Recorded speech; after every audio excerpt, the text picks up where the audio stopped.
Welcome to the City of Milton Common Council meeting, Tuesday, August 6, 2019 at 6 p.m. And can I get confirmation of the appropriate meeting notice? The agenda was posted at Dave's Ace Hardware, Piggly Wiggly, and Milton City Hall. Is there a motion to approve the agenda? So moved. Second. There's a motion and a second. All those in favor? Aye. All those opposed? We have an agenda. Item number 3 is the Pledge of Allegiance.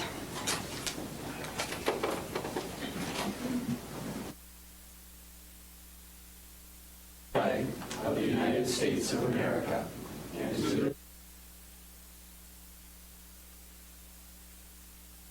visible with liberty and justice for all.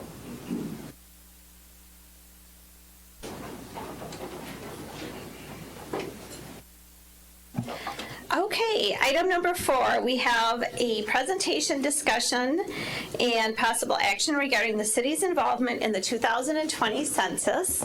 And we are excited to have Mr. Huffman here to share this presentation and to give us some more information on the exciting 2020 census, which is so important to all of us. So, Thank you, it's all Mayor. yours. First of all, I've got to be honest. I'm really excited to be in this room. I'm a Rock County boy. I grew up in Beloit.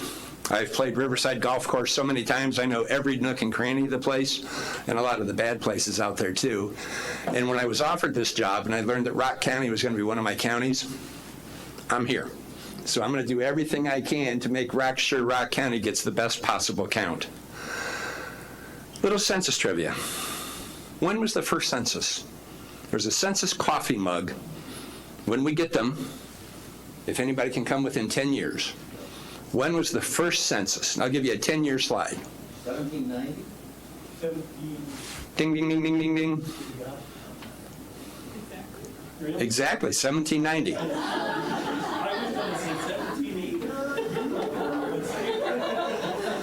Who would have been my first boss? George Washington? Alexander Hamilton. Good old Hamilton. They literally got together and said, you know, we need to count everybody that's here. How many people live in Wisconsin today? Give or take. 5.8. You were close, Al. You were close. How many, pardon me? Is he get a coffee mug then? Al? Yeah, I probably should. I'm going to be working with him for a year. I think Bill needs a coffee mug. Well, no, Bill gets the first mug, Al gets the second mug. We did the Wisconsin population. What was the population of America in 1792? 4.8. Ballpark? 3.8 million. It amazes me to think that right now there's more people in Wisconsin than there was in America in 1792. I'm here to ask your help. Census taking is a difficult job for more reasons than I can comprehend, and I work with them right now. We need the help of local communities. When you get right down to it, the two best things that come out of census is apportionment, which decides how many congressional reps each state is going to have, and federal aid.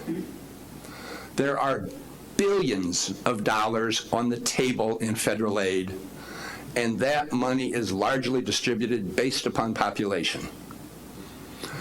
If your population goes up, in theory, you're going to get more money. If it goes down, in theory, you're going to lose money. We need the help of local people to help us make sure Milton gets credit for every citizen in the area. Whether they're 2 or 102, everybody counts. But we need your help. Inga, I broke it already. Help me. I was afraid of that.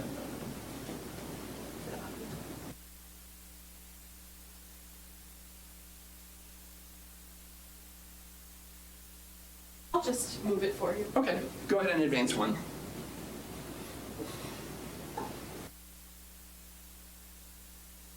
Marilyn Sanders is my boss of the Chicago Regional Office. She is unlike any federal person I've ever worked with in the past.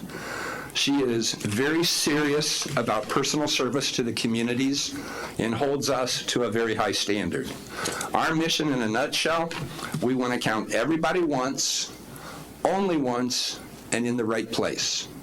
Because if we count them here, Milton gets credit for it, and that really matters. Can you advance one, Inga? One of the things, and I hope you can see it from here, and that's why I've got this here, because my bifocals don't go that far, that I appreciate about Marilyn that I've never seen from any federal worker before, her email and her phone number are on there. You can call the boss of the regional director of the Census and ask her a question if you want to. 630-288-9301. Or her email, marilyn.a.sanders@census.gov. And I'm happy to get an electronic copy of this to anybody who wants it when we're done. If you have a question, go to Mrs. Sanders. Inga? What we're mainly talking about is the creation of complete count communities. Some will happen at a state level, some will happen at a local level, some will happen at both. Missouri governor enacted his earlier in the year. Those are the directions that will come from the top and filter down. I largely consider myself one of the people on the ground. I've already been in to see Al and Inga talking about what we need to do and how we can do it and this sort of thing. We can make a difference right here in Milton. Inga? We go by the Constitution. Article 1, Section 2, every 10 years, a head count of everyone residing in the United States. All the states, Puerto Rico, D.C., all of the island areas. People of all ages, races, ethnic groups, citizens, and non-citizens.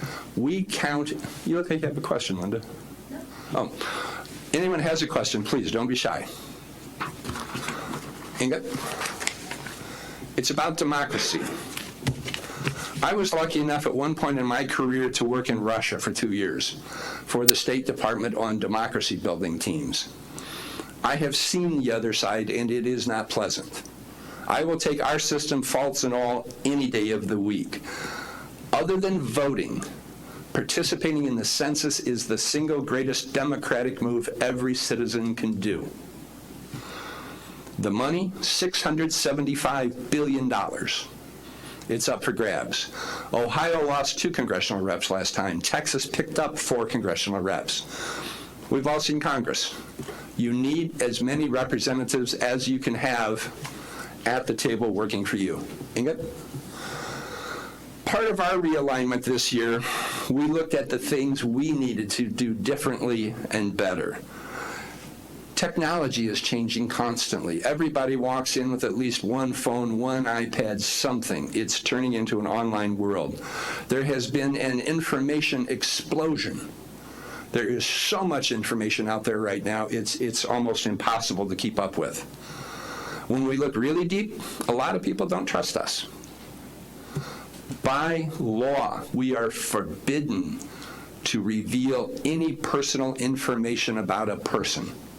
We keep the information for 72 years. My bosses might not like how I phrase this. We don't work and play well with others. We don't share information. We treat it as a sacred part of our duty. Response rates have been dropping. 10 years ago, Wisconsin did the best with an 82% response rate to the census. That's pretty good. But that also means you left almost 20% of your potential people on the table. They didn't happen. That's costing you money. And I think that just isn't good. Inga? We set out to redesign our system to make it leaner, more efficient, and more cost-effective. We start with where do we count, and then work through there. Slide number 4, circle number 4, the non-response people. Even though the census is largely going to be online this year, if you don't answer, you will get a second letter, a third letter, a postcard. Eventually there'll be a phone call. Al, what's going on?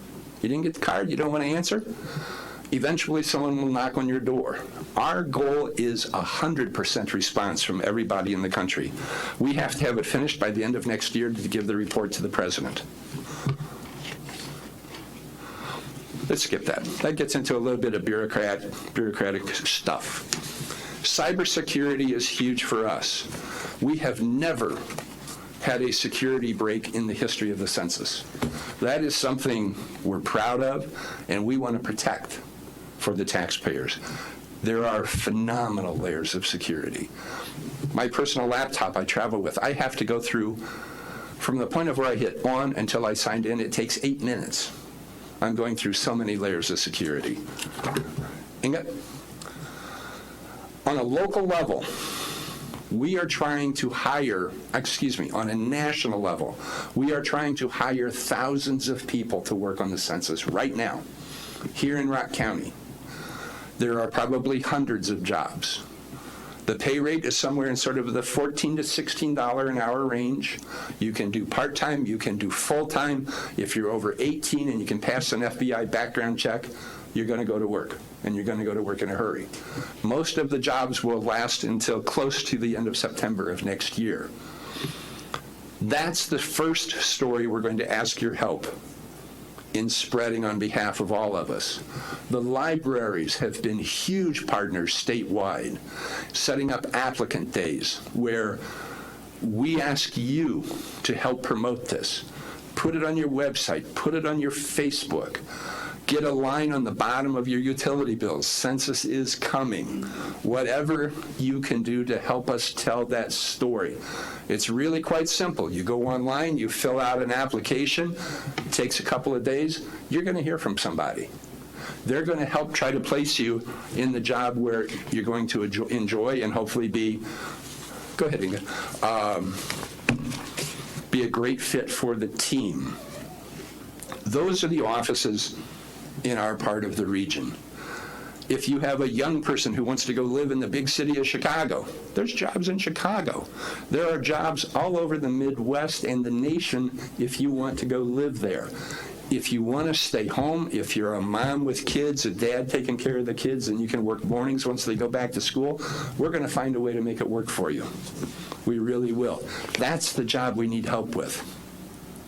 What we've done in several of my communities, we've set up applicant days at the local libraries.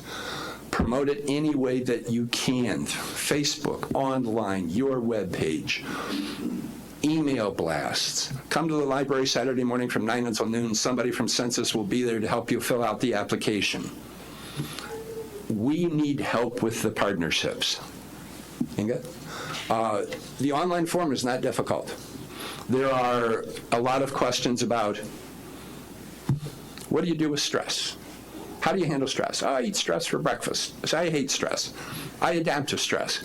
Based on your answers to those questions, they're going to make a recommendation. We think you would fit well here. Pardon me. If that doesn't appeal to you, you can say, well, I love mapping. What can I do on mapping? I want to get out of the house. Can I have a job where I go walking? There's a lot of different possibilities. The single most important thing is to get started. Inga? Those are some of our milestones that we've been looking at, we've been working our way through. This month, one of the biggest field operations of the year, they do a canvassing of all the addresses where we think there's a house. Somebody will walk the streets of Milton and go, yep, nope. Was that a raise, Al, or was that a stretch? I'm sorry. April 1st is Census Day of next year. You're going to be getting a postcard or a letter a few weeks before. Here's the website, here's your special code. 10 questions, 10 minutes, 10 years is the marketing phrase behind it. We want to make it simpler for more people to participate. But first, we have to let people know about it. We're working with all kinds of partners. Just in I think I have 9 counties. 9 counties alone. We have some committees that are 3 people. We have some committees that are 10 people. It depends upon what fits for Milton. And when I show you the hard to counts, which groups are applicable for the area here. Not every group is in every community. please, Inga. As I mentioned, the submit will come down from Madison. The governor's office sets this up. It's usually formed by an executive order. To form your committee, we need a letter from the mayor. Dear Mrs. Sanders, Milton wants in. When can we start? It doesn't have to be any more complicated than that. We train the people who are willing to help. One of my goals is to make sure Milton doesn't spend a cent in the process. In the early months before we get to next spring, I would hope a few hours a month would be all that we need. We're going to break into groups. We're going to figure out who's going to handle the seniors, who's going to handle the millennials, and then start working out a plan of how to reach them. We're conscious of the fact that everybody's busy, everybody's got too much to do, but this matters. And I can't emphasize that enough. It matters. And when it's my home county, I take it real personally. So we're going to make it work here in Rock County. Good.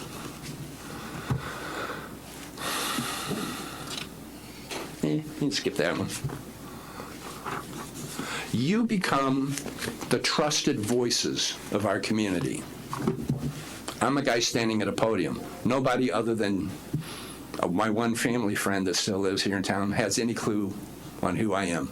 But if they see Al, if they see the mayor, if they see a message from the city, hey folks, this matters. If you know someone that needs a job, bring them to the library Saturday morning, we'll help them fill out the form.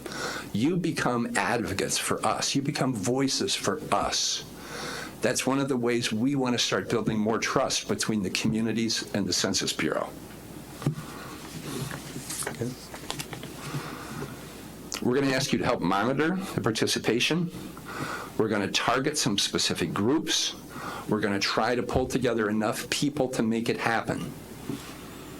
It sounds overwhelming, but the real key I've learned over the last couple months is to be selective in the groups that you pick and be realistic in terms of, I can get 3 people on the Veterans Committee.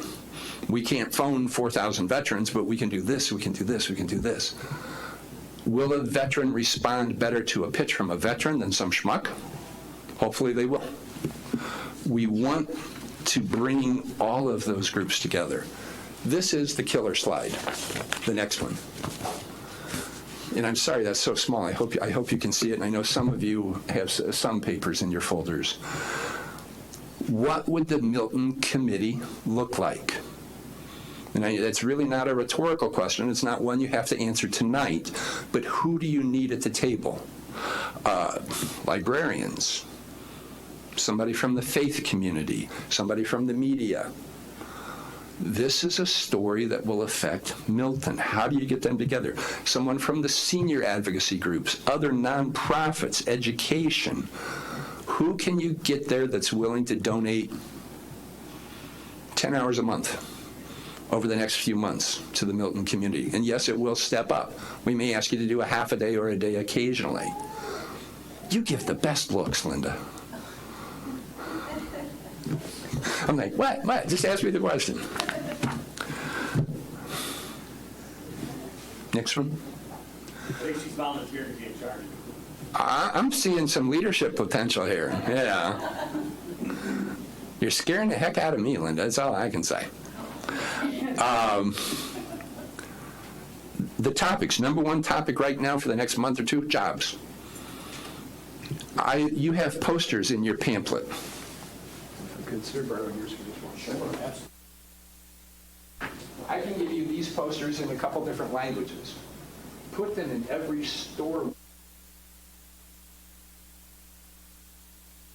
Help us drive people to that website.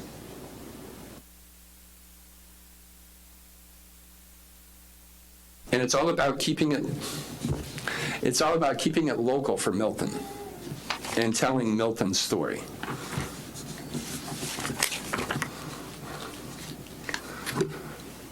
There are so many people to reach. There really are. And I can't emphasize enough, keep it local. What's realistic for your area? Next slide. Those are some of the other nonprofit partners we've worked with in the past. If somebody owns, well, Culver's really wouldn't be a nonprofit, but I mean, if there's any other groups out there we don't know about, please tell me, and we'll see if we can bring them into the fold. Okay? Skip that. Most of those dates are gone. Here's the pay dirt. HTCs, hard to count. These are groups that traditionally avoid the census, miss the census, pretend it doesn't exist. One of my personal favorites, it's estimated we missed more than 1 million under 5-year-olds last year, or 10 years ago. Parents forget to tell about their kid. Every kid counts, whether they're a day old or 102. We want to make sure we get everyone.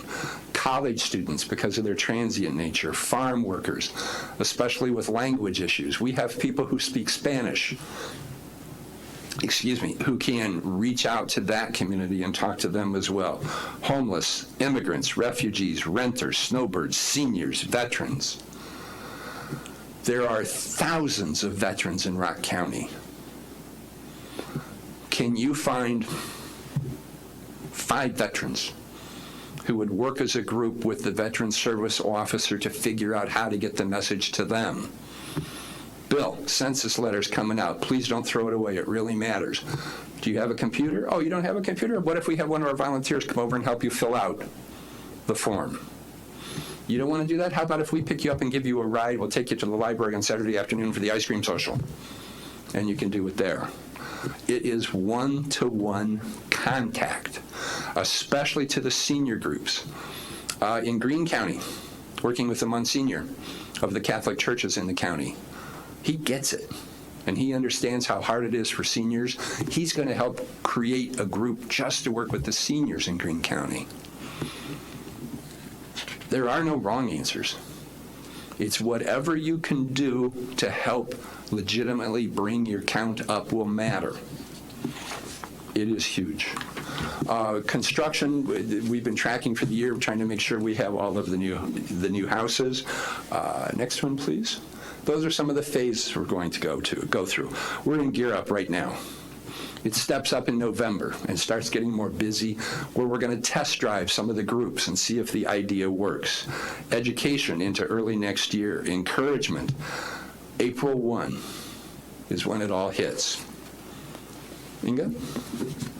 Now, this is the geeky part of the presentation. These are maps that are online already. We always want to track the response rate to surveys. And one of the things I learned about Census, they're doing surveys throughout the year.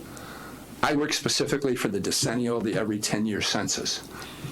You can pull up a map of Milton and see what Milton's response rate was. Odds are, if it's similar to the other counties in the area, it's about 85% or so, which is really well. But you can drill down to a street, and you won't find out that Al didn't fill out his, but you're going to know on State Street, only 10% of the people responded. You want to drop something on their porch. You can't put it in the mailbox. That's a violation of federal law. But you can use these tools to communicate with people to get your best possible message out there. Same thing. Oh, wait, back up one more.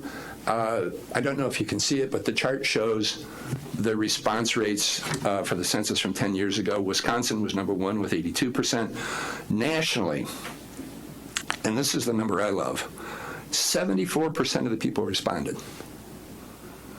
We missed a lot of people. And when I say missed, it's not our fault, it's not your fault, it's not whoever's fault. Fault isn't the issue. How can you get that number up? If you can get that number up 5 points on a national level, that's going to be millions of extra dollars in federal aid going to communities. It's real money that will help people. You can jump through the next couple. I made a mistake. I gave this to Al and Inga too early. I didn't pull up the exact numbers for Rock County, but one of the things you can do is get a great economic description of the area, knowing how many people went to college, how many are renters. Go ahead, a couple more, Inga. One more. It will break down so many facts about the area, it will amaze you. The number at the very top of the page is the low response rate. This particular community had one of almost 20%. You can do better than that. if you take the time to think about how are we going to approach this as a Milton issue that we want to address. Go ahead, Inga.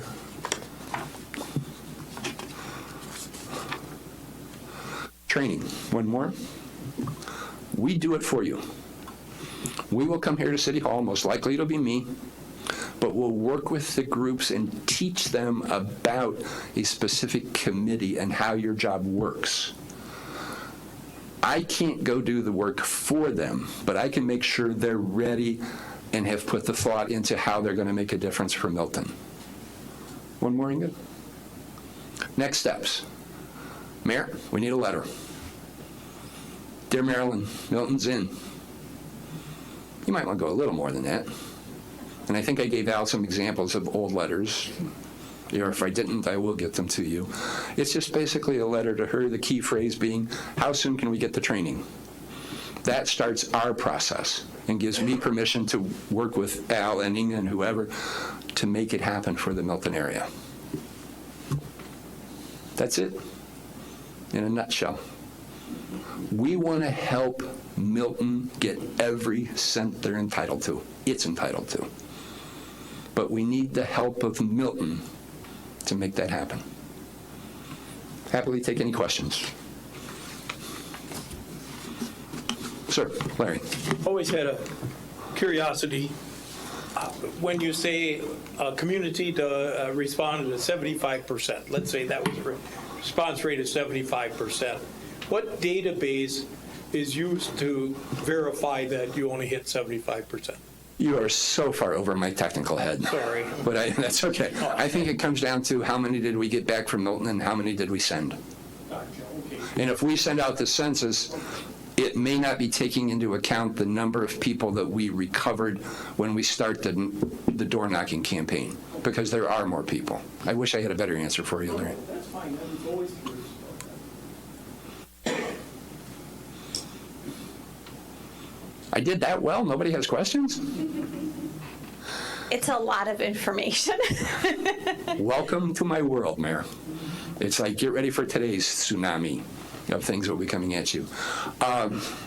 Please, have the discussion. I talk to Al and Inga fairly regularly.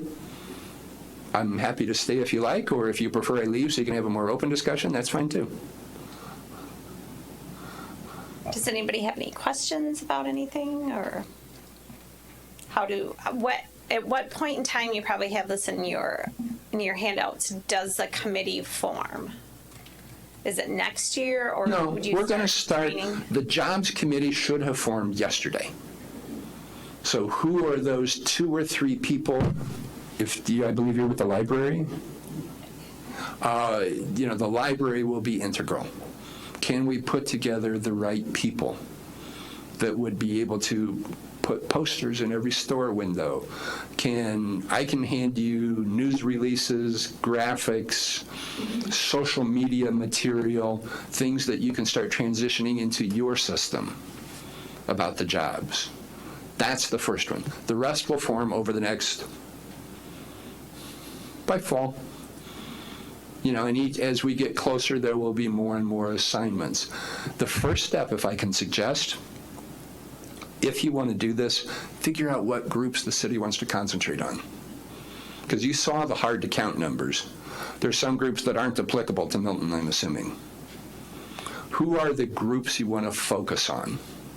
I'm happy to come back and do almost a mini training and talk with that group. Okay, we're going to focus on seniors. What are we going to do? I don't know the answers, but I know a lot of the questions. But who are the 2, 3, 4 groups you want the city to concentrate on? Or if there's 10, if you have somebody who is fluent in Spanish in the city who would be willing to help us get to some of those communities, that would be great as well. At the schools, I went to my high school class reunion this weekend, and one of the things I buttonholed the principal on was the school doing a special Census edition newspaper early next year, talking about the census for kids. And he fed me perfectly. He said, well, the census doesn't matter for kids. And I said, well, if they're going to college and they need financial aid, it does. Make your decision. Obviously, I hope it's yes. Think about the groups that you want to form. Let's get the work committee for the jobs going as soon as possible and be moving some things out into the public within a few weeks to a month. When you speak to the city, are you looking for our help in dealing with specifically the city? And if so, then who does the numbers for the rural areas around Milton and around other cities? We have a Rock County group. Okay, We have a Beloit group. And if Friday goes well, we're going to have a Turtle. And I think there's a little community called Rock down around Beloit. We're trying to build as many groups as we can. I don't know how my other colleagues have done it, but traditionally I've started with the larger groups. One of my colleagues did a great job of getting Rock County on board. That one's easy. We're already moving forward. I went to Beloit. That's my hometown. We've got that one moving forward. We're here tonight, and then I'm at the other two places on Friday. Does that answer your question? yes, I just wondered if they're separate entities or if cities in charge of their rural areas as well. I would say- No, that makes sense. If it's part of the city of Milton, I would say you're in charge. If it's beyond the city limits, I would say that would fall to the Rock County group. Okay. And my personal philosophy, I would rather get smaller and more groups going and committed than try to spread all of us too far and too thin to where nothing really happens. Because again, it won't take 1 million new people to change the meter, change the dial, move the needle. If we can get 5%, I'm sure, I'll bet your population has gone up on its own in the last 10 years. If we can add 5% more people through whatever means, and that we've helped 500 seniors fill out the census that might not normally do it, or a couple hundred veterans that might, it all adds up. And I'm getting repetitious, I'm afraid. Thank you for your time. Well, thank you very much for your presentation. My pleasure. And we will look at that letter that the mayor needs to write to get things started. Thank you. And please let me know if there's questions. Alan, you know how to find me. Yeah. If there's questions, whatever it takes. Do we need a formal motion to indicate the city's willingness to participate? I don't think you need a formal motion. The agenda allows for it at this time. If you want to have a discussion amongst the council as to whether you would like to start a complete count committee or investigate the creation of a complete count committee, I think that could be handled through a motion, or it could be handled administratively as well. I think it's up to you. If there seems to be a general consensus amongst the council that this is a good idea. I don't know what that complete count committee would look like, but that's part of, I guess, the next steps of the process. In 2010, Inga and I were both parts of municipalities during the census. Inga was here, I was in Janesville. We participated in the Rock County one from our respective organizations, but that doesn't mean that we couldn't, as Jerry pointed out, drill down and do a more Milton-specific one. I think probably as we've all been sitting here, we've probably been rattling names around in our mind of people who would be good to tap into in the early stages of this process. I have already reached out to Community Action in terms of the jobs aspect of it. I've had conversations with Beth Talon and Eric Williams about potentially having at least folks become more tapped into it. But again, Community Action is a regional organization. So I think if you'd like to make a motion to investigate the creation of a complete count committee or start the process or see if there's an interest in a complete count committee, we can certainly take it from there.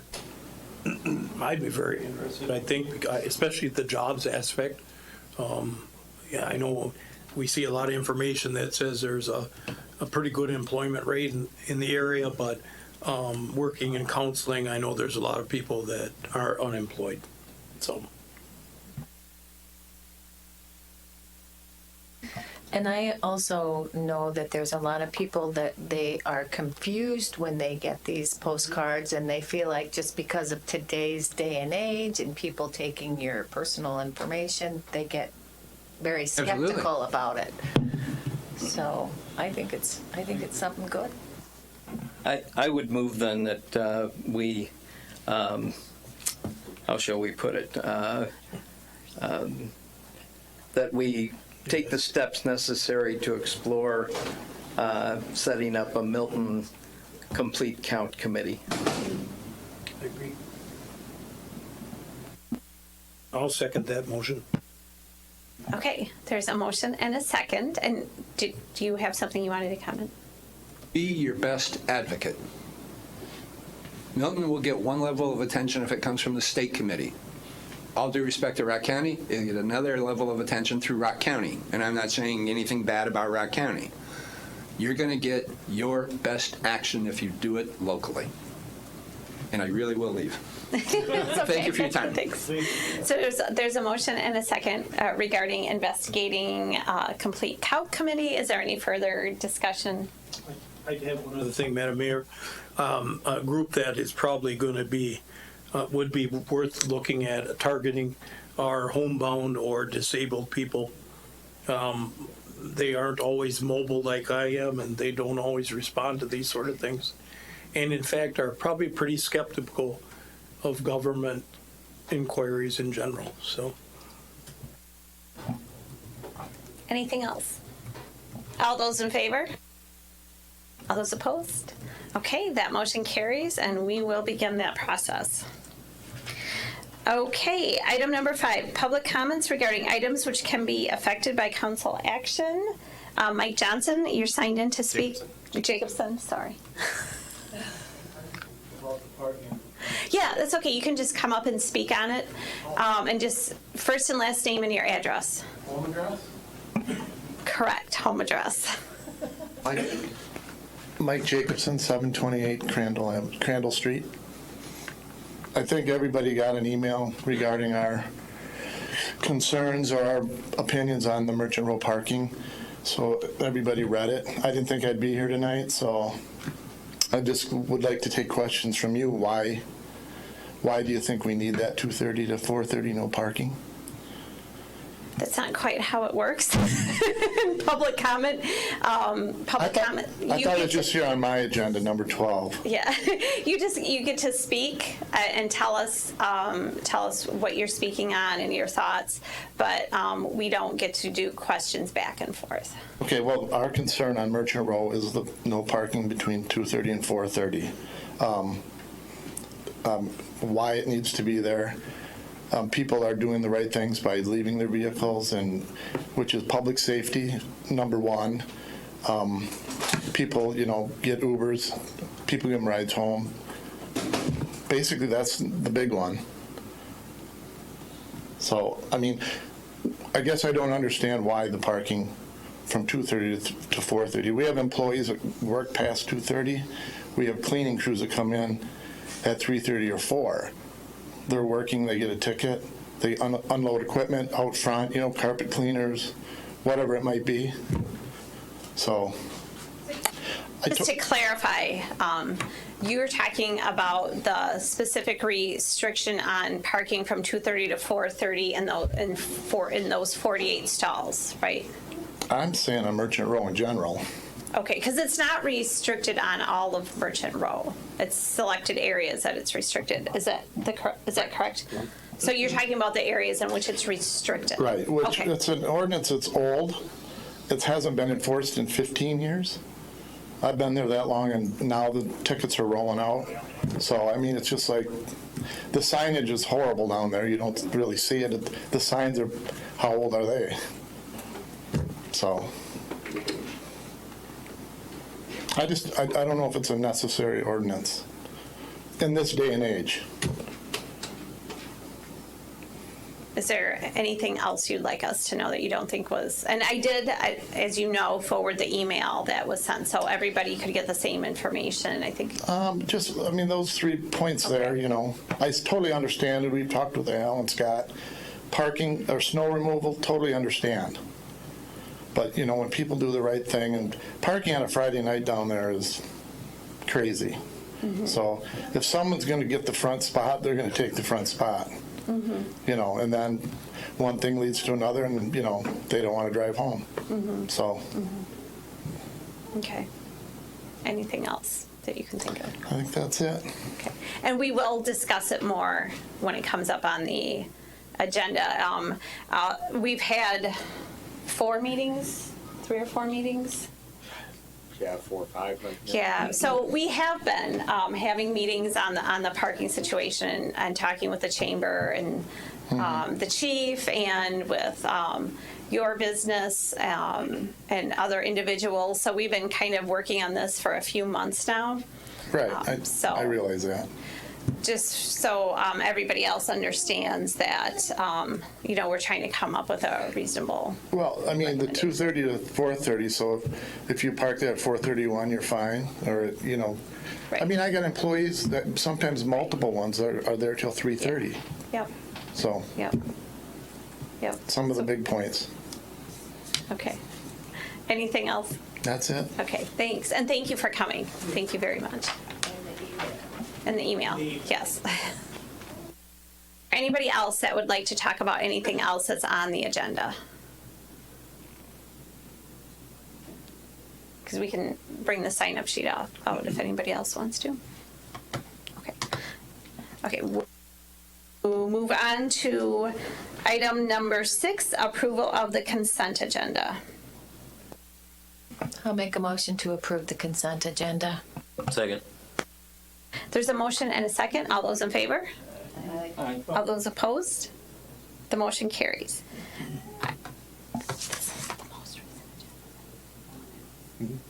Oh, okay, all right. Item number 7, discussion and possible action regarding a conditional use permit request for Milton East Elementary School, and this was brought before the Plan Commission, and we also had a public hearing regarding Milton East. So there are 2 items on the agenda that are related in procedure and effectuation, but require separate actions. Item number 7 and item number 8 are conditional use permit requests made on behalf of the Milton School District for their respective additions to Milton East Elementary School and Milton West Elementary School. The reason that a conditional use permit is required is both of those facilities have been constructed within the residential zone district. Residential zone districts call for schools to be a conditional use. So although the school is already there and has been issued a conditional use permit at some point in the past, any additions to those facilities require a new review of the conditional use permit. As the mayor indicated, this came before the Plan Commission earlier today at 4 p.m. A public hearing was held.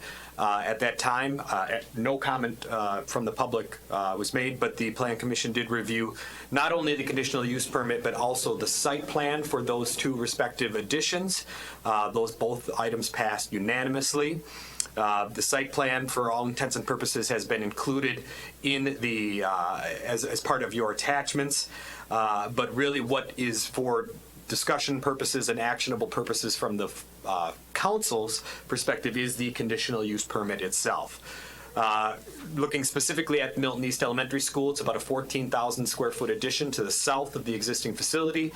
If you can visualize it in your mind's eye at this point, they'll basically be adding on to the building to the south to about the edge of where the existing pavement is. They will require an additional 4.1 acres of land from the city of Milton, which was discussed at our last council meeting back on July 16th. And there's an additional item on tonight's agenda that moves that process forward. But to put that into perspective, they're basically moving or requesting to move the southern property line of Milton East Elementary School about 185 feet south. So it's kind of hard to visualize what's 1.4 acres. Slide the property line down about 185 feet, and that's actually what they're looking for. That will allow them to construct their addition to the south, again, to the edge of where the existing pavement is, and then kind of relocate their outdoor play and activity areas on that new land. So really, the building does cross the existing property line, but not by much. The reason for the land really is for that outdoor play activity area. It will not require any changes to South Goodrich Park in terms of the existing amenities there, meaning the ball diamond, splash pad, things of that nature. The improvements will be all north of, or all alterations will be north of that new property line. But the conditional use permit, again, really is just is a matter of changing that addition at that facility. There'll be no changes to parking, no addition or subtraction of parking. They have met their green space and landscaping requirements for their site plan.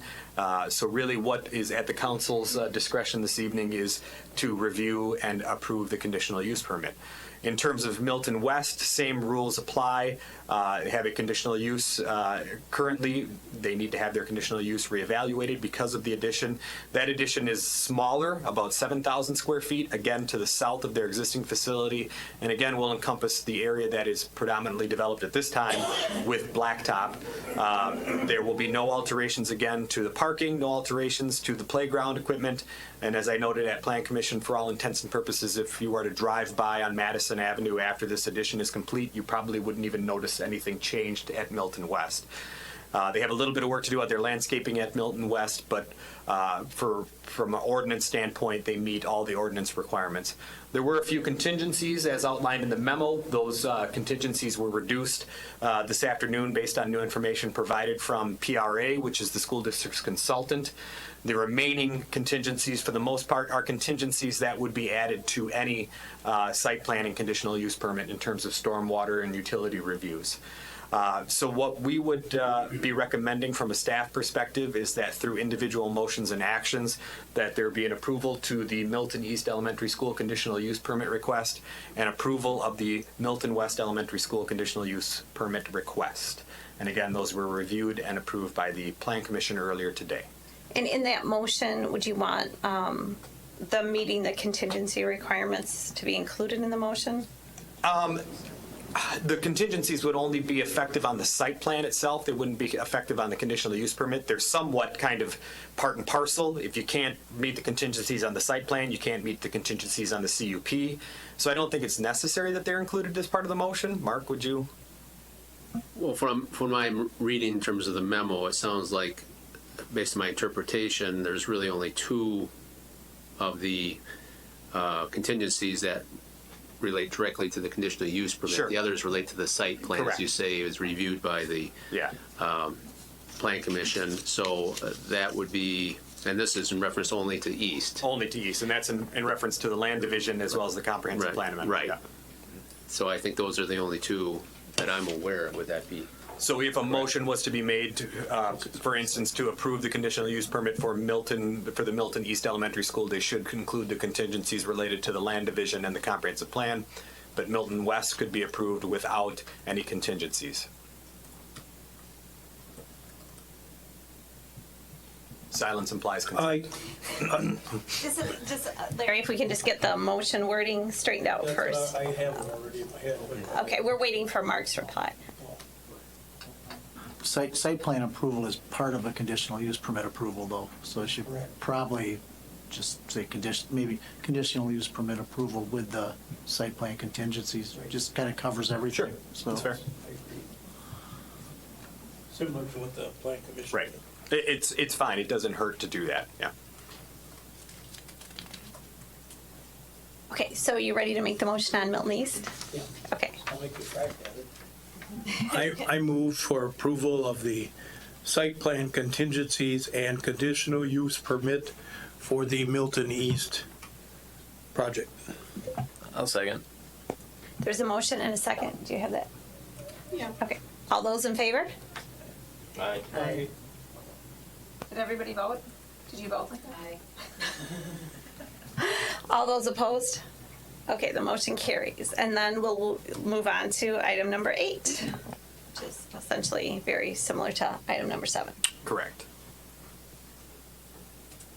I'll make a motion that we approve the conditional use permit request for Milton West Elementary.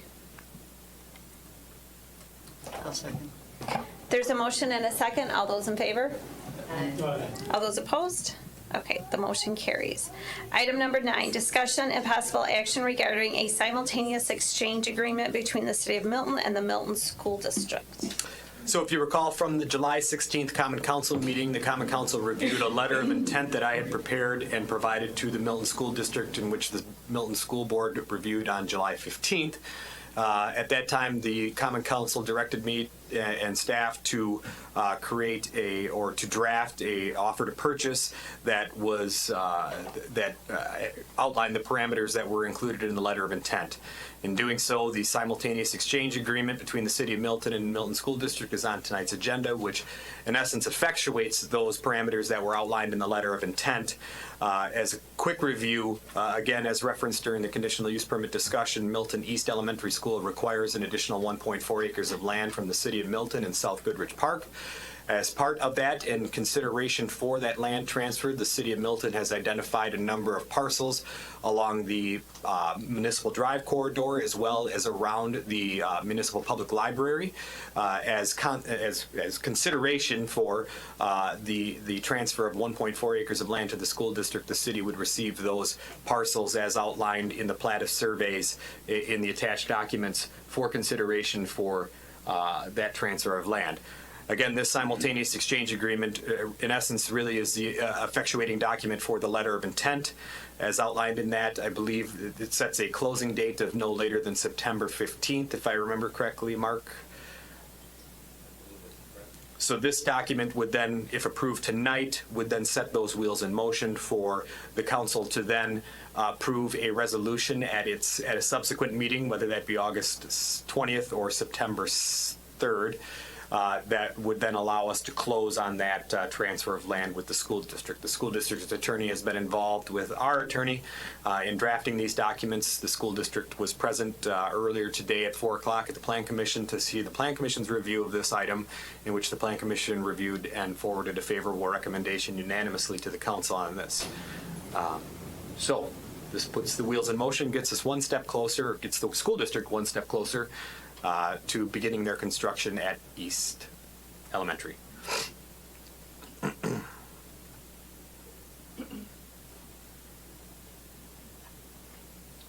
this document was reviewed by the Plan Commission as well. I would move approval of the exchange agreement.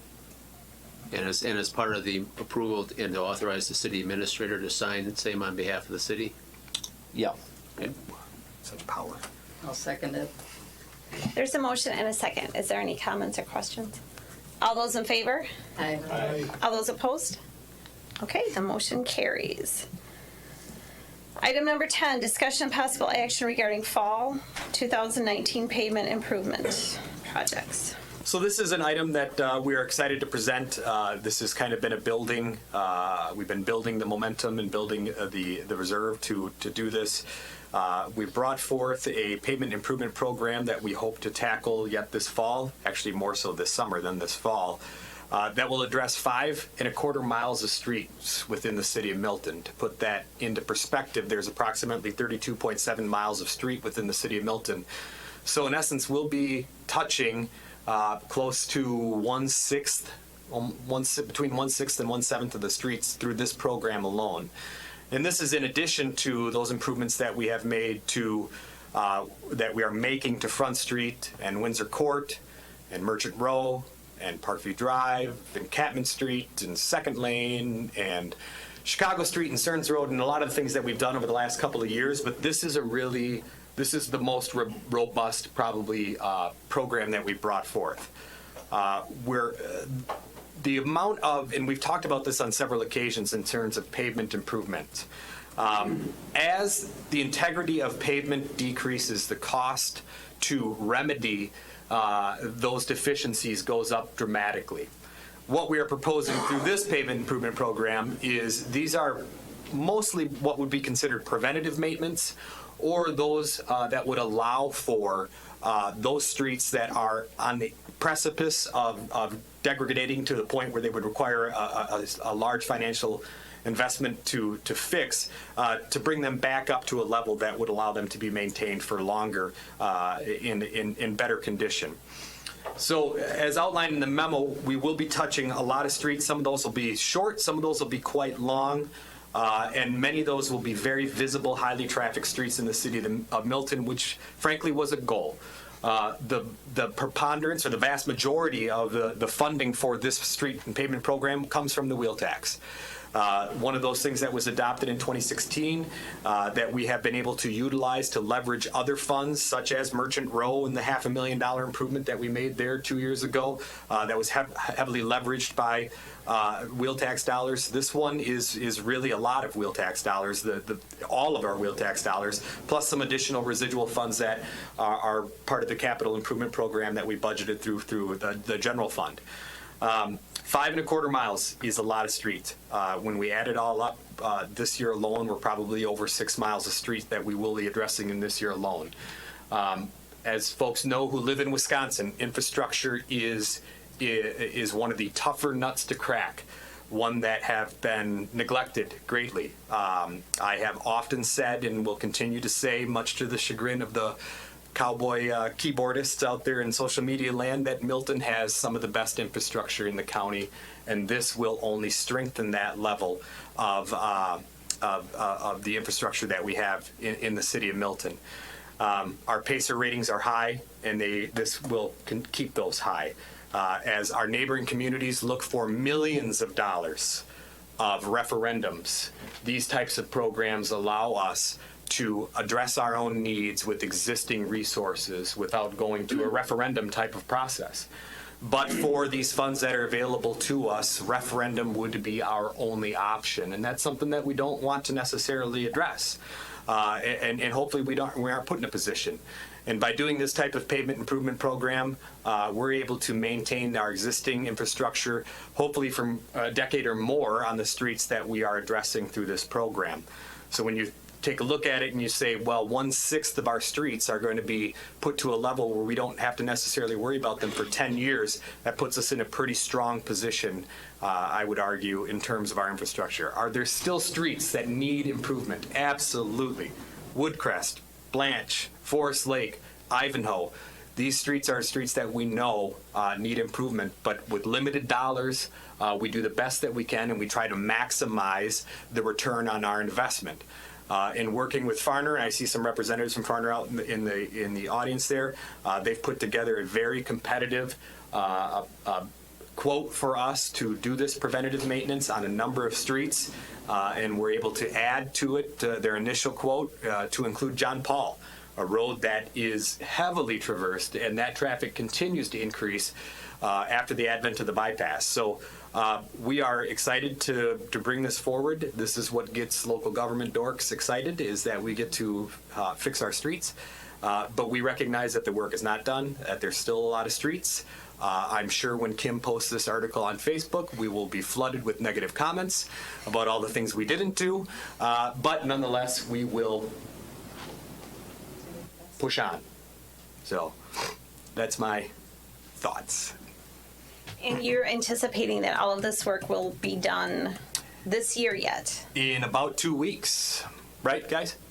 It'll be done prior to, we propose a lot of things. Yeah. I don't want to make a general statement. Yeah. The work on the streets portion would be done by Labor Day. Yeah. And we believe we can make that schedule, assuming we don't run into a weather pattern where it rains for 2 weeks in a row. Right.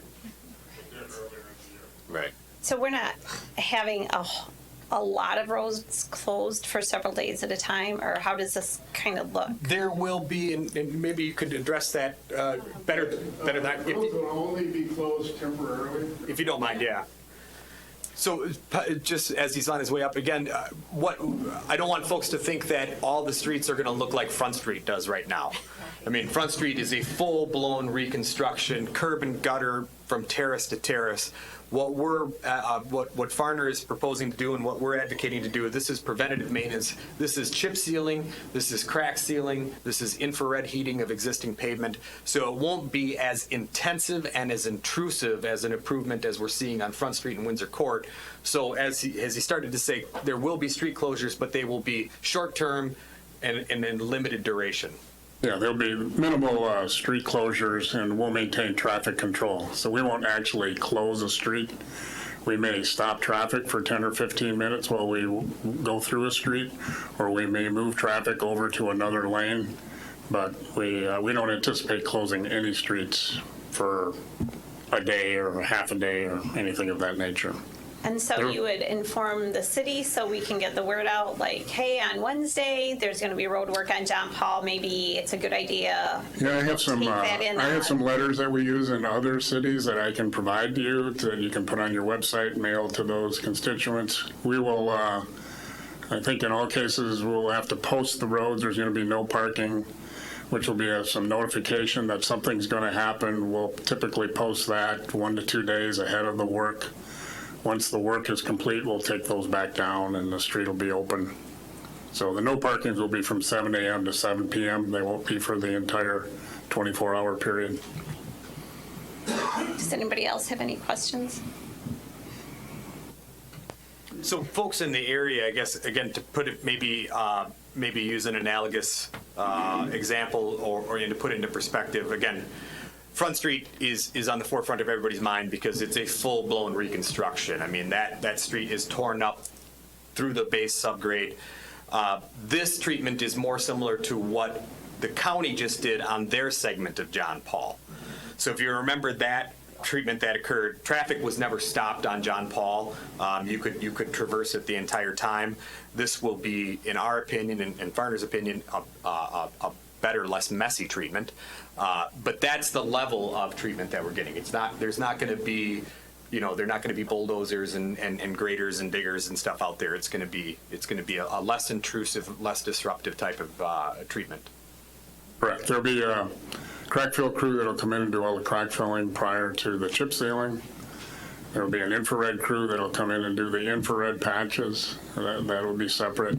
And then when the chip seal crew arrives, they'll be cleaning the street, applying the treatment to the street, and then the next day or the day after, we will sweep all that up, and it'll all be done at that point in time.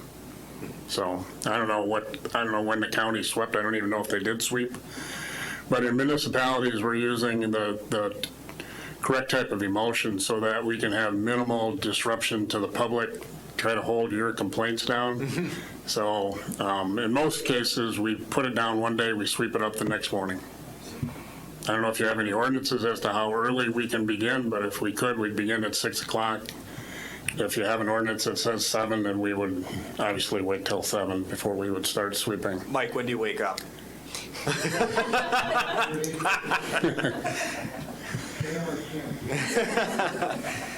So yeah, so in terms of, he had mentioned the emulsion, and I don't know how much we really want to get into it, but if people are interested, what was used on John Paul during the county segment is called it's more like a pea gravel type emulsion material that generally tends to kind of bounce around and roll around.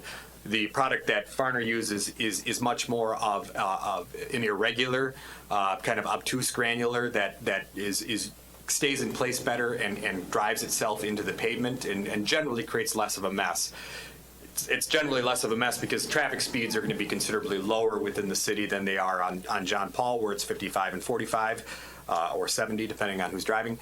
But yeah, I mean, the type of product that you use is one. Yeah, we're using a fractured granite. It's termed as FA2. That's a size, but it knits together very well. In some cases, the street may even look like it's a paved street, even though it's original pavement with a chip seal on it. And it's commonly used. Madison, McFarland, Verona, Fitchburg, Janesville. I mean, are just some of the customers we put it on this year. So it's been very, very well received. If you want to see it, I have a little glass jar of it in my office. It's not coffee. But if you want to see it, just to see what it looks like, I've got a jar in my office. So. My understanding is that holds up better too, long term, right? Than the other type. Right. And you should get 10 years of additional life to your pavement. That's really why we exist. We're a pavement maintenance company. Our mission in life is to help you extend the life of your pavement. And you should get that on all your roads. There's one road which I can look up. I think it's Milton is your road with the lowest PASER rating. It's not a very big road. This is kind of a test to see how much we will get out of that. Communities like municipalities like the village of McFarland, they started with PASERs 7, 8s, and 9s, and they have now down to PASER 5s. And they're fixing those because they may not get 10 years, but they get 7 to 8 years out of it, which just holds off from the more expensive reconstruction of the road. Yeah, so if you see the overall quote is for $204,000. Again, 5.25 miles, and that 5.25 miles does not even include like our parking lot out here, which is part of the quote, the parking lot at Public Works, which is not part of the quote, the parking lot at the library, which is not part of the quote. So if you do that on a linear foot basis, you can really see how much more cost effective this is, whereas compared to a front street, which, you know, when it's a much more intensive project, again, because there's utilities involved. But, you know, Chicago Street was close to a reconstruction without dealing with utilities. That alone was $160,000. That's Chicago Street is about a fifth of a mile. And here we're doing 5.25 miles for $204,000. So that's why preventative maintenance is important. That's why keeping on top of your infrastructure is important. Again, to not let that level of pavement degrade to the point where it requires a more intense treatment, because those intense treatments are much more costly. Any more questions for him while he's up there? Okay, thank you. Thank you. That was very helpful. I have one question on the unallocated road repair fund. Is that part of that resolution 2019-04, or what is that? So the resolution 2019-04 was the resolution that the council passed on January 15th of this year to allocate an additional $170,000 to the street repair fund, and those were funds that were I'm sorry, 150,000. Is that right, Dan? 150? Yep. Those were funds that were unexpended funds from 2018 that rolled into 2019, and it was the recommendation at that time that if we have these residual funds, we should make sure that those are earmarked for capital. So you can see, or for capital, really. So you can see for the entire pot of money that we began the year with was about $546,000. We allocated $182,000 to Front Street, $42,000 to Windsor Court, $204,000 to this project, which leaves us with about $117,000 or $118,000, really, when you round up, of unallocated 2019 capital funds. Okay. So that's capital funds, because Yeah, it says road repair funds, but it's capital. Yeah, there's not a specific designation for those unallocated funds. So, I mean, at this point in time, they're unallocated, so it doesn't necessarily mean that they're going to all be spent on more road repair. No, and in fact, there's a couple of projects that we have discussed internally that we could utilize some of those dollars for that wouldn't be road repairs. One small example would be the Welcome to Milton signs that the CDA has been discussing. Those have a price tag of about $24,000 if we're to do 3 of those signs. That could come from those funds. The parking lot behind the library, that if you've been down there, that is in pretty bad shape. Those funds could be utilized for that. Yeah, they're unrestricted, unallocated funds. Yeah. But they all are. It's for capital improvements. Yes.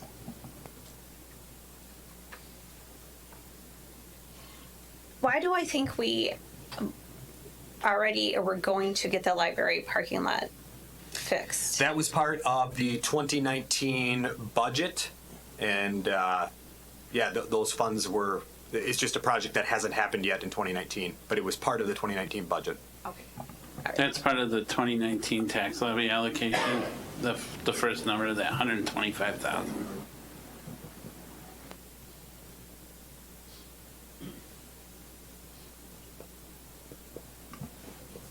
Mayor, I would like to make a motion, if you're ready. Sure. All right, I'll make a motion that we approve the quote of $204,170 from Farner Asphalt Sealing to perform the prescribed pavement improvements work. Second. There's a motion and a second. Any further comments or questions? All those in favor? Aye. All those opposed? Okay. The roads are gonna get done in Milton. This also addresses the trail out in Crossridge Park. Yeah, I walked that trail. Okay, discussion possible action regarding residential exterior improvement grant applications.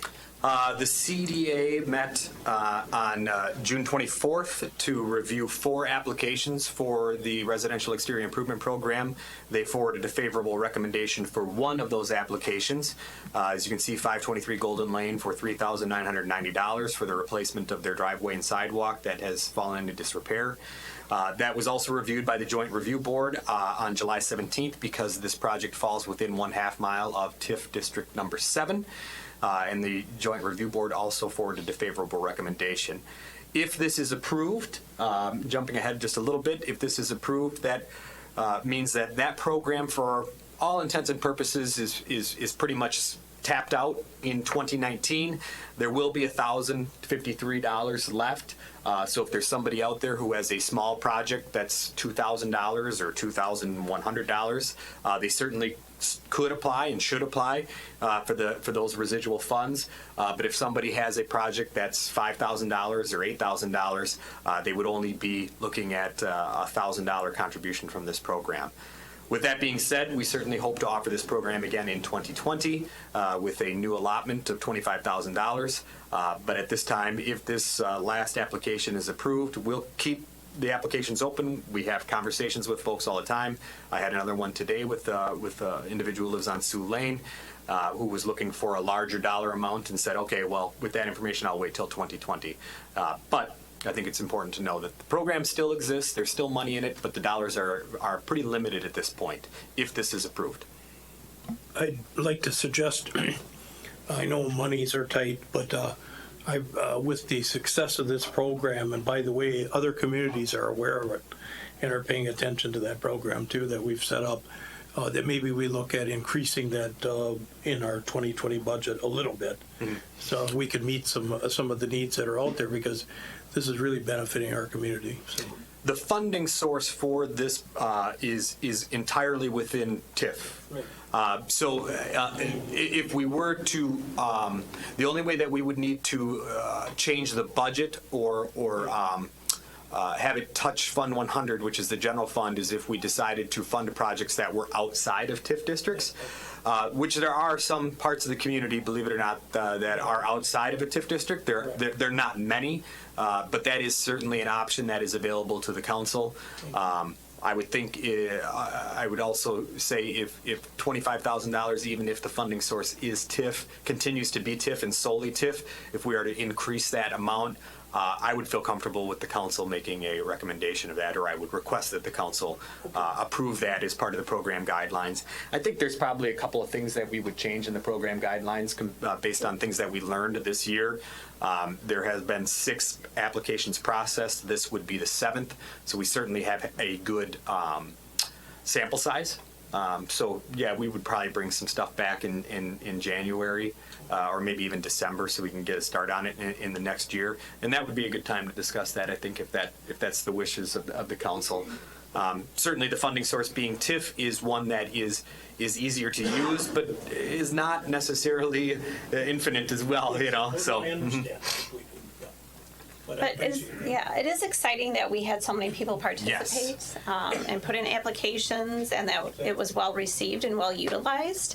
So I'm happy with that. So. Yeah, and we certainly appreciate the Courier covering this.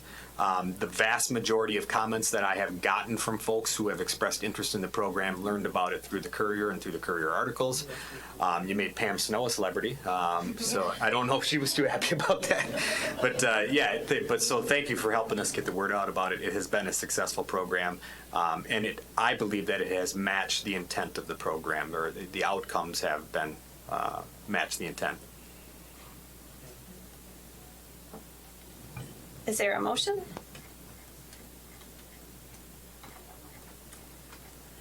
I'll recommend the approval of the application for 523 Golden Lane. Second. Yeah. There's a motion and a second. Anything else for anybody? All those in favor? Aye.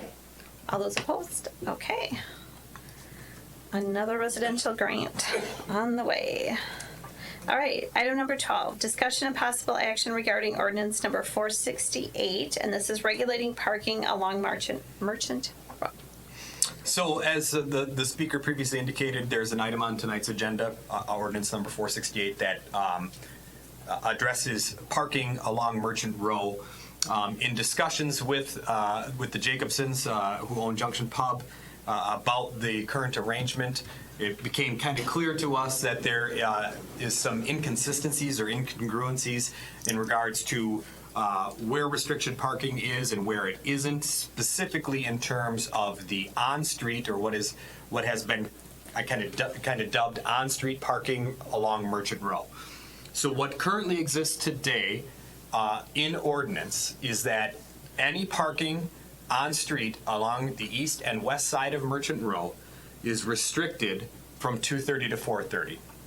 So if you can see on the map, if you can visualize what I'm saying is, if you're driving down Merchant Row, let's say you're heading north on Merchant Row, you just left Milton Family Restaurant, now you're going to Frederick's to get a steak because you're still hungry.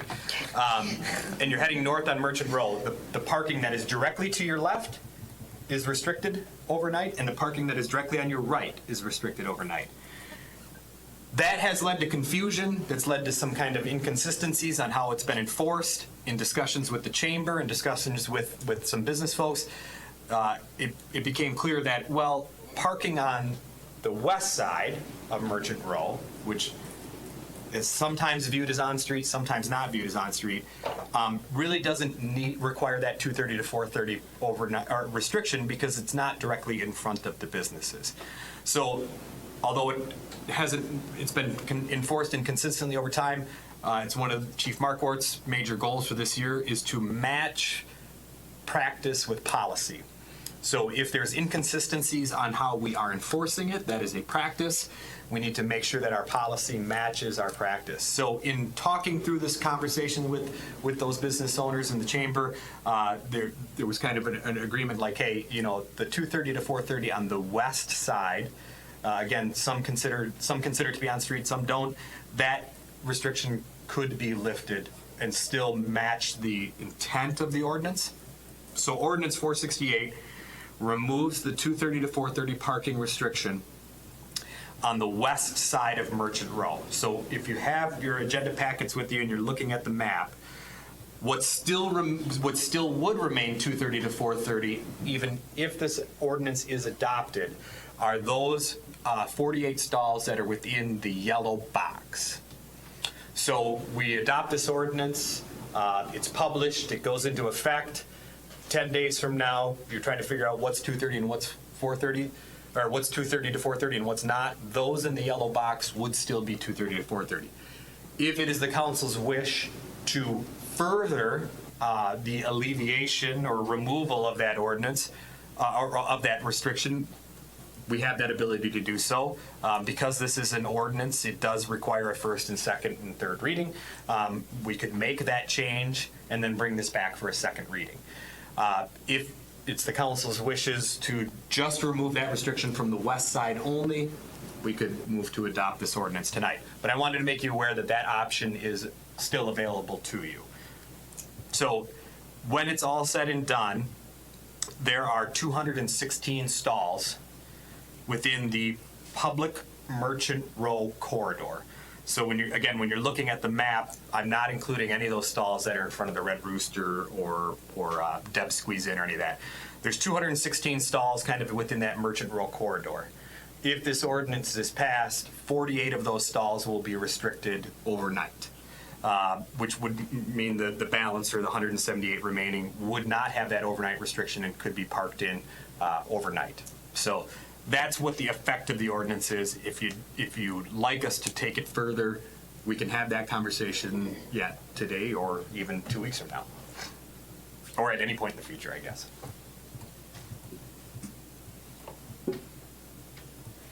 Are there any questions?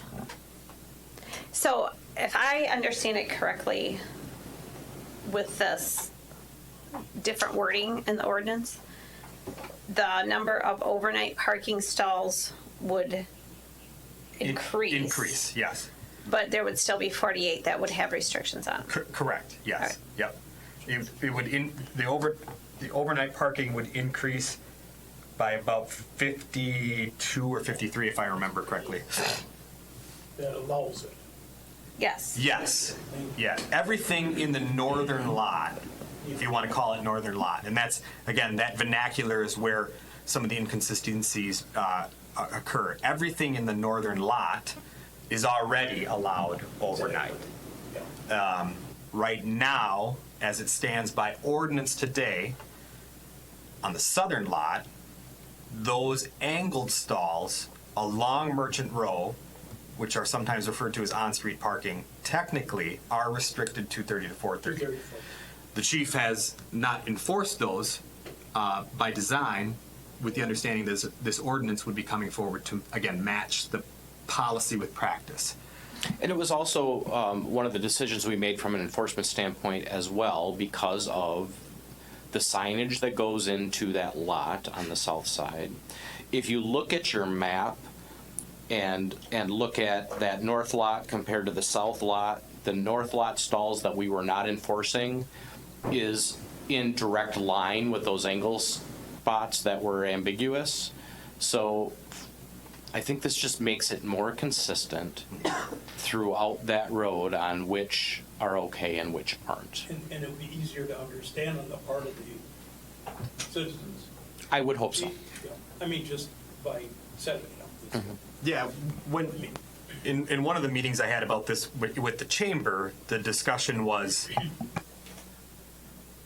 the signage, and I think Mike alluded to this, the signage, at least within that southern lot, was confusing.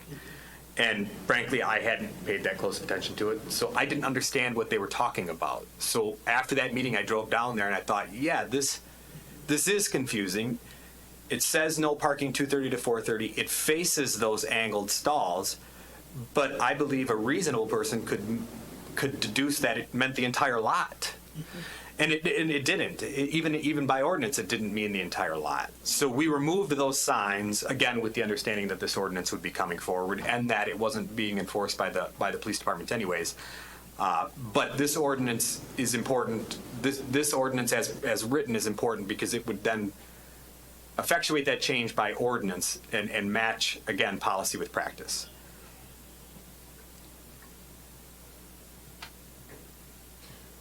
But just so we're clear on the Jacobson's position, they would request that the entire 2:30 to 4:30 restriction be eliminated. I just don't understand, we don't understand, and I've talked to other businesses, I don't know if you've heard from them. Why is there an Right, right. So we're not here to debate why there is one. I'm just here to make sure that your position is understood. And so we can get some better understanding why that ordinance is being put in place.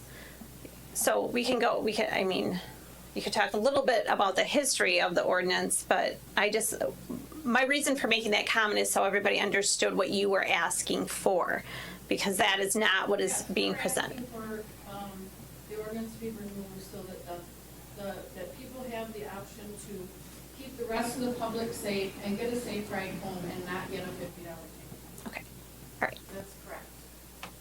So I don't know how long our ordinance, I don't know how many years that ordinance has been on the books, so. Yeah, it's been around a very long time. It's also in place on the Parkview Business District. The intent of it is to create a natural churn of parking that occurs every 24 hours in front of the businesses in these areas of the business district.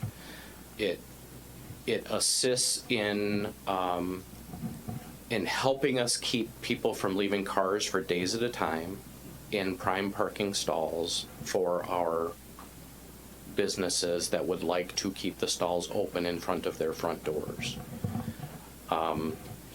We've had a lot of conversations with the Jacobsons about this. I would say that I understand their position. I also understand there are dynamics with the other businesses that have a different position, and I've not heard from any other businesses. They have not reached out to us, to my knowledge.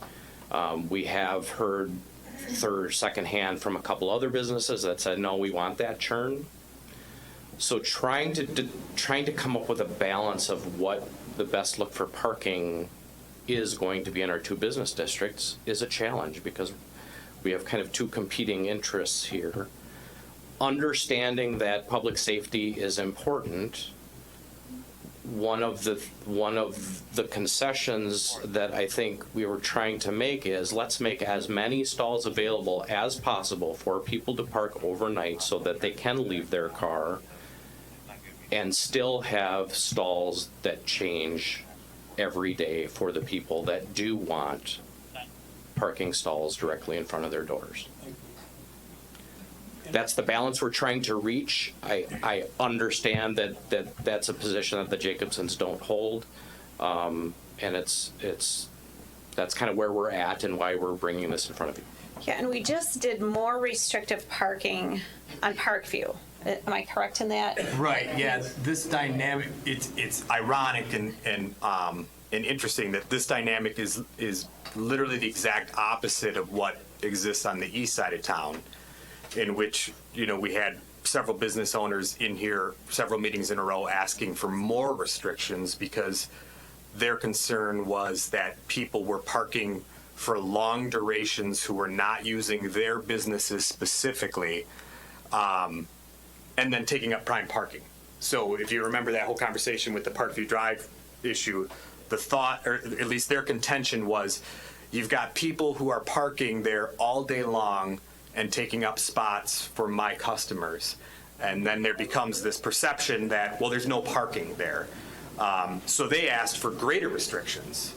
And we granted those restrictions. And I would argue that it didn't work, and it actually made things worse.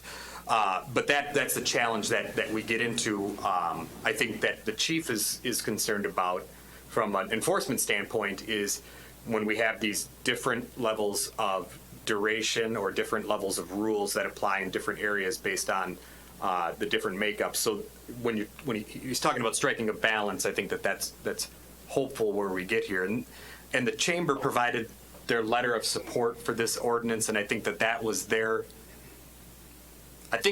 thought as well, through their letter as well, that this is a compromise, I guess. I don't know. Yeah. And I think it's a good compromise. It added 50-some, right? Yeah, 50-some. 52, 53, I can't remember the exact number. Okay. And I think that if people want to park overnight and then they should put their car in a spot where they plan on leaving it there overnight. And that takes care of it. Or have someone, a patron or whatever, move the car to the appropriate spot so they won't get a ticket. I also think my concern would be that we clearly mark those 48 stalls. I mean, somehow make it real clear these are 2:30 to 4:30 restricted. I think that would help people. I understand both sides of the point, but I'm excited that we've added additional places for people to park their car if they need to. And I want public safety, of course, but I also respect the businesses that want to see that turnover occur. So that's my opinion. Any I'd like to add that because it's an old ordinance, the parking lot has been changed several times. There is no issue about having spaces in front of all those businesses from 2:30 to 4:30. There's no car that they're needing to be there from 2:30 to 4:30. It just doesn't serve a purpose. Thanks. I can come in at 4:31 and park in front of every one of them businesses. It serves no purpose. Is there any other comments from the council before you make a motion? Anybody else? Well, I can tell you historically, part of the issues that we've had with the downtowns was not just for the businesses, it was also the residences who live in the downtown, in the uppers. They should be allowed to park there. Right, except the businesses were upset because the residences were taking up their prime business parking. I'm saying with the changes that have been made to the parking.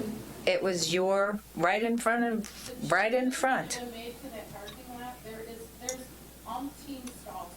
There's umpteen stalls to get to every one of them businesses. Right. It's not an issue anymore. It may have been an issue in the past. It is no longer an issue. Right. Well, Okay, Bill, you had something you wanted to say. You know, the ordinance that is being proposed is less restrictive than what's already in place. You know, it creates additional parking. An ordinance passed now doesn't have to be an ordinance forever. You know, it could be revisited after a period of time to find out whether or not this does work.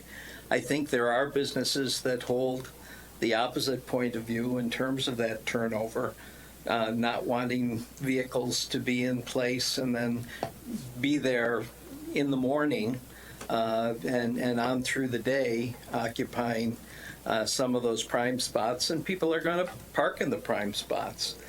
This is going to be a bit of an adjustment, but I think it does head in the right direction. It clarifies some things. If we need to revisit it at a later point, we have the ability to do that. So I'm going to be in support of the change of the ordinance as proposed. Can I make a suggestion? Because a lot of this discussion has taken place here, I'm wondering if maybe if we just make our motion and only do one reading, then maybe the courier can get a little more information out so that even those businesses that are not on the chamber have the opportunity to come in and say, yeah, we saw this and we just want you to know, or so that the other businesses who want this change with the reduction of that, so that they have that chance to come in. So you can make the motion and waive the second and third, or just make the motion and we'll have the second reading at the next meeting. Motion to approve first reading you can make. All right. I'll make that motion to approve the first reading. You know the ordinance. Ordinance 468. Say that again. Just motioning to approve the.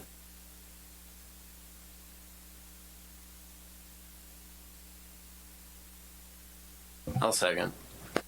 Okay, so there's a motion to approve the first reading, which means that it's the first step and there will be more approvals that come after this, so it does not go into an effect. So there's a motion to approve the first reading and there is a second. All those in favor of approving the first reading? All those opposed? Opposed. Did everybody vote? I'll cast an eye. So. All right, Linda, is it First reading. first? Sorry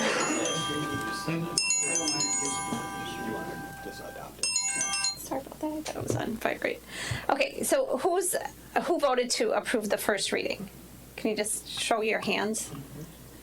Okay. Okay. All right. That's all I needed to know. So it was clear. All right. So this will be on the August 20th. 20th. August 20th meeting. We will vote on this again. And can I just mention, just for the benefit of everybody in the room, that I am going to continue our same practice that we've been doing for the last 5 months, which is continuing to enforce the restrictions that are in the yellow that are on your map, and continuing to not enforce the stalls that the proposed ordinance intends to remove. I'm very comfortable with that, Chief, so.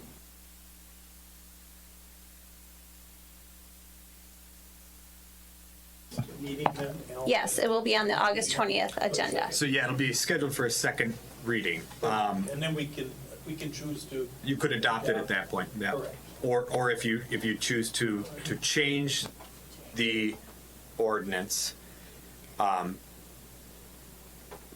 it start the process over because it's No, yeah. no, it's You can change it at the second reading if you want, and then it's because it's still the same ordinance. It's ordinance 468. So that's the reason behind having your multiple readings is an opportunity to review it and alter it if you want to. Government in motion. Okay, all right. It's a process. General items. Do we have committee reports? I know committees met. Do we have reports? Couple. Thank you for coming.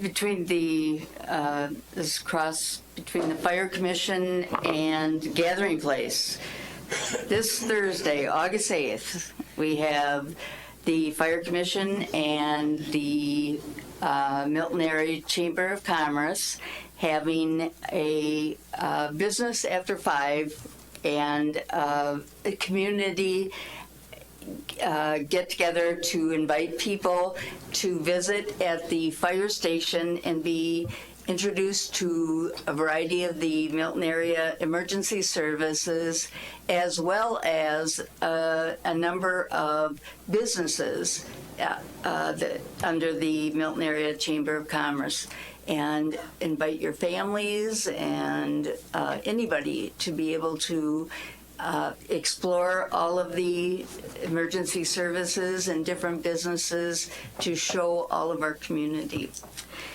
While that's going on, we'll be getting together at the Gathering Place beginning at 5 p.m. The grills and bar are open, and at 6:30 p.m. the concert with Piper Road Spring Band will be our last concert for this season. And if you can go to both, that's terrific. It's supposed to be a beautiful evening. And there's food.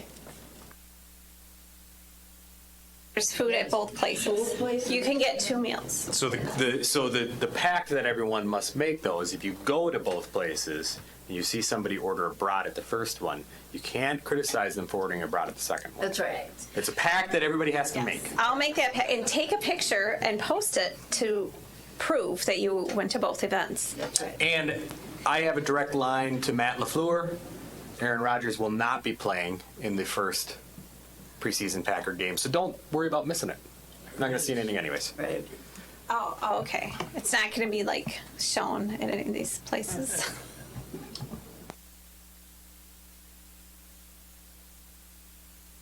Should be. They should have it up at the fire station, though. Yeah, they probably will up in the The clubhouse, exclusive clubhouse. Any other committee reports?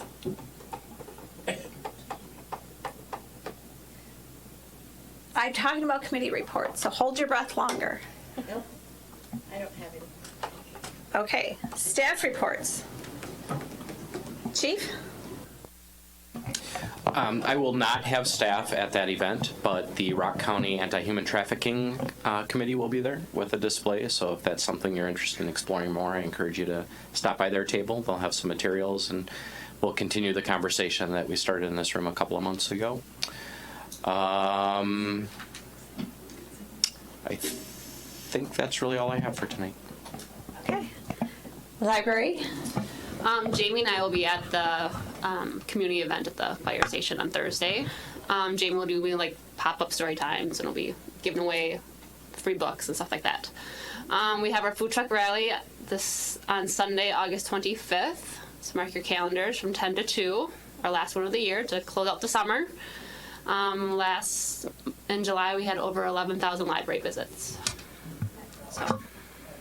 So we can sign up people at the Gathering Place, at the Expo, to be on our census committee. There you go. There you go. So you guys all better be carrying around a clipboard and taking names down. Any other, Howie? Windsor, or Front Street, they're still working on the water main. They hope to have the new part in by the end of the week and then start working on services.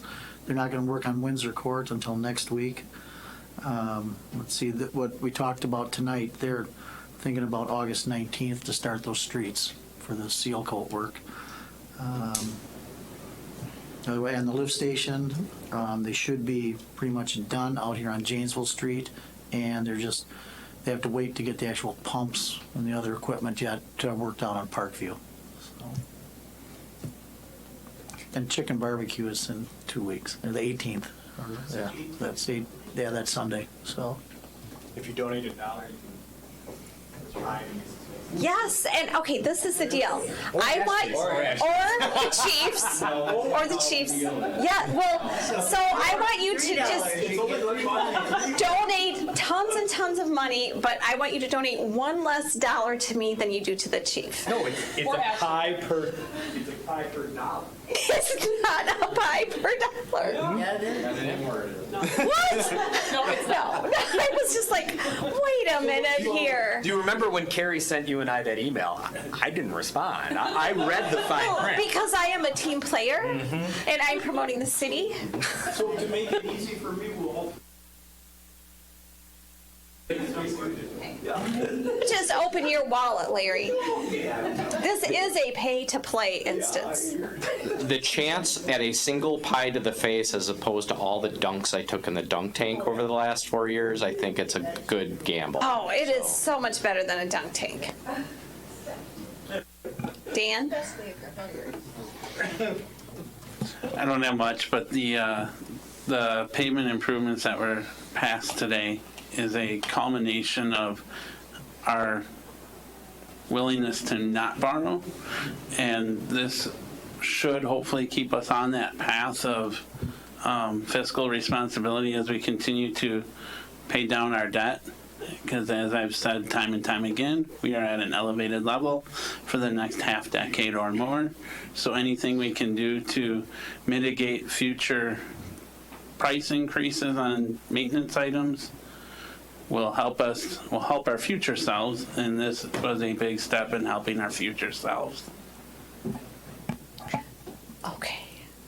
Your future self will thank you. All right. My second incarnation as mayor will thank me. Anybody else? Okay, so Inga. Hang on. So we do have 2 part-time custodian positions open right now, and the application deadline is August 13th. So encourage anyone you know that might be interested in a part-time position to apply.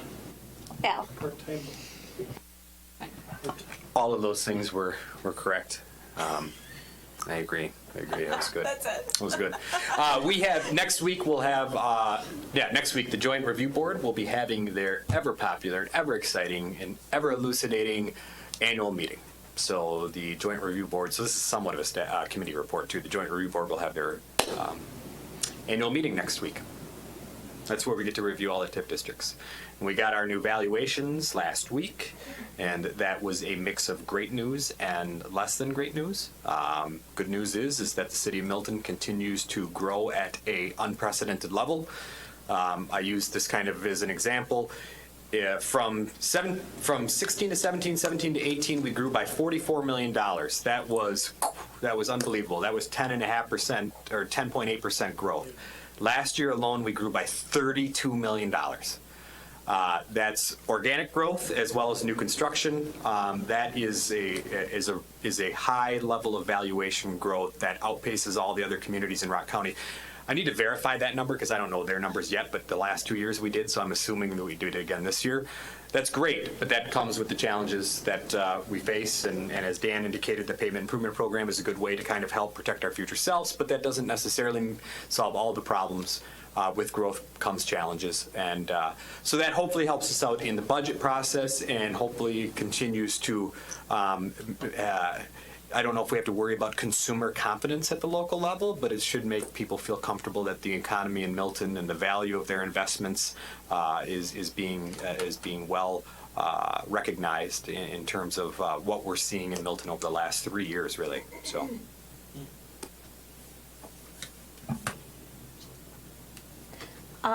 Let's see. We have the pie thing going on, which everybody's clear how much money to donate to me and how much to donate to the chief. $1 per pie. I did request it be a key lime pie. Oh, some of us just said, hey, I really like key lime pie. I'm not doing banana cream. Like, I want key lime with like lime vodka in it or something. No. Next. Usually shaving cream. Yeah. No, it better not be shaving cream. That's not my jam. Ready whip. Yeah, ready. Next week is City Hall Selfie Day. It is Thursday, August 15th. So what time do y'all want to meet here to get your picture taken with us? Do you want it in the morning, 8 or 8:30, which is kind of what I recommend due to the sun? And, you know, the courier will have to be here too. So make sure you invite, it's an open invitation to everybody in the city of Milton to come to City Hall. The more people we have, the more tweets we get, the more people just love like the city of Milton because we're so awesome and cool and everybody wants to live here. So is the morning best? Okay, Ashley? The library's not open till what, 9? 10. Oh my God, she's sleeping so much later than I am. I have a meeting at 10:30. Okay, so let's shoot for like 8. Can we do 8? Which date is this? Thursday, August 15th. Will you send a reminder? 8:30? 8:30? Hey, just put a baseball cap on and some sunglasses. 8:30. It gives Teresa time to get. 8:30, so if you could put a little notice that we want all of the City of Milton to be at City Hall at 8:30 to get their picture taken. Your son just ran by the window. There's an unsupervised juvenile at loose. So much for sitting where you're at until I'm done. Well, there goes again. He's just practicing. He's practicing. That's awesome. That's awesome. Whose kid are we going to invite next week to provide entertainment? Jerry's kids were here earlier. Yeah, that's right. We are a family-friendly council. Oh, okay, so team building, because nobody is assigned to team building, and we're not using next Thursday as our team building event. I have a word for you, and you cannot look it up. Everybody put their tablets away. And we'll just go around. And you have to tell me what you think it means, or if you are confident you know what it means. It's comeuppance. COMEUPPANCE. What does comeuppance mean?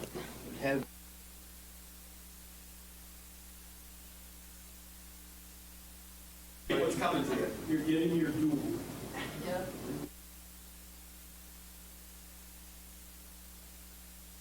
Karma. Oh, that's karma going on. Anybody else? No, I think that's a group definition. It's a group decision? Yeah. You are so smart, and you're not answering anymore, Bill. It is. It is your just desserts. You have it coming. So Desserts, like pie. it's pie. I know. We've got a theme going here. I always wanted just There's a theme. There's a theme. a great name for a dessert. All right. Is there a motion to? Oh, our next meeting is August 20th, 2019. And is there a motion to adjourn? All those in favor? Aye. All those opposed? Everybody that said aye, that's a commitment to donate $1. I better bring a lot of money. That could be throwing a lot of money.